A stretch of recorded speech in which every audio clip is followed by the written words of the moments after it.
So before we get into the actual training, let's kind of give us a backdrop, a concept that we use all the time. It's called red oceans and blue oceans. It's from the Blue Ocean Strategy book 10 years ago. It's fantastic. And we really want to get clear on kind of where we are, right? If we're going to take ownership of where we are and how to get to where we want to go, we need to be truthful and kind of wrestle that down to earth and say, okay, here's where we are, right? So in red oceans, there's a lot of competition. Um, there's very little originality. It's kind of like being in a battle of the bands, right?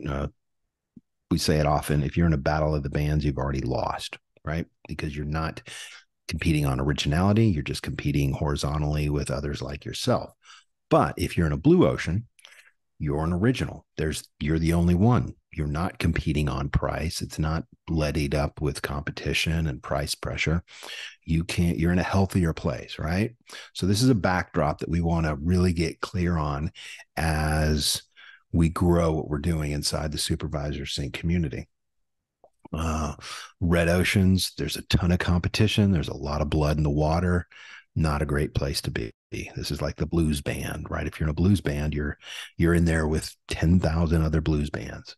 But if you're someone like a Cirque du Soleil, who's the only Cirque du Soleil in the blue ocean, you're the only place to go to get that, right? So we want to get this in our head as a backdrop of where we are in this space. If you're in a red ocean, you want to get focused on shifting out of the red ocean and get moving towards a blue ocean. It doesn't happen overnight. I don't want to cheapen this and make it sound easy, like you just, I'm going to do two things and I'm in a blue ocean. It takes time. It takes effort, it takes focus, and it takes momentum. And that's what we're about here at Hacking Music and the Supervisor Sync community. Okay, so let's paint a picture of this content food chain, the music food chain, where everybody sits in this space. So first, let's we have a left to right horizontal. And over here, we have the majors.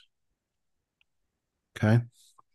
These are the labels, pubs. This is the good stuff. This is the super hits, the Journey, Ain't Too Proud to Beg, Marvin Gaye, Burt Bacharach. All that stuff is over here.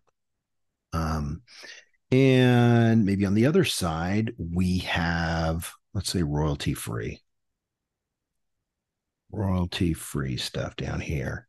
Not really meaningful, not being tended to, not compelling music. It's just kind of free stuff out there.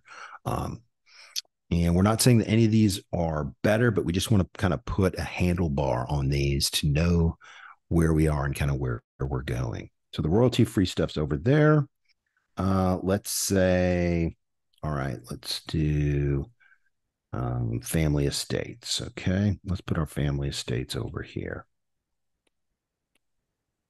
This is the Buddy Holly catalog. This is the Jimmy Van Heusen catalog. This is the Hank Williams estate. Family estates, smaller catalogs, but still meaningful, right? They're still important to the culture, still important for supervision projects.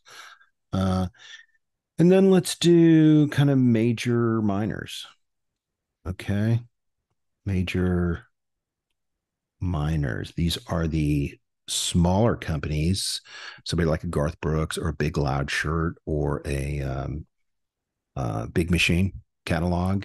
Not a major, but they're kind of like the major minors, right? That they kind of fall here. Then let's kind of go over here and say, okay, here's some library stuff. Library SaaS subscription stuff, something like a Soundstripe or an Epidemic Sound.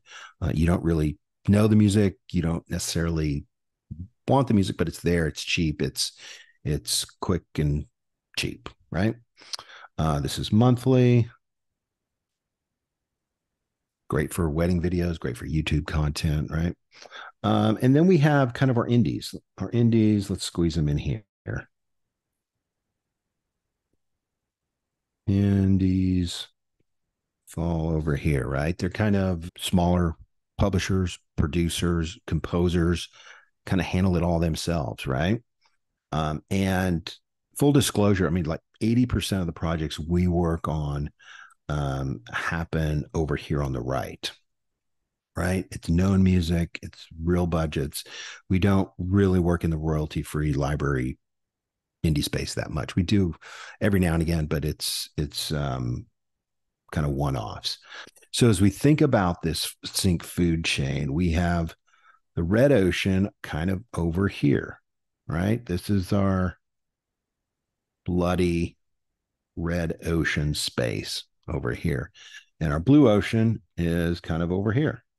This is, competition free. You're not, Thin Lizzy is the only Thin Lizzy there is. Ain't Too Proud to Beg, Journey, that stuff. You have to go to Journey to use those songs, right? You can't really go to Epidemic Sound and get that there. So this is our red ocean on the right and our blue ocean on the left.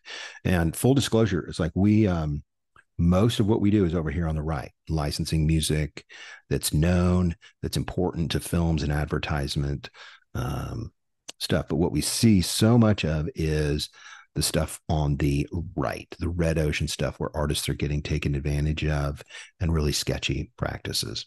So wherever you fall on this map, not to say that any of this is better and it's not right or wrong that you're any of the, if you're royalty free library person or an indie or a major minor or a family estate or one of the majors, it's not right or wrong. But what I want you to do is I want you to understand where you are. And through this training, I want you to think about where you want to be eventually. And we're going to be giving you some kind of guide rails, kind of like rudder systems that help you steer your ship. If you're an indie and you don't want to stay in this red ocean space, you may want to make the shift over here to a major minor, a family estate, or one of the majors. Okay.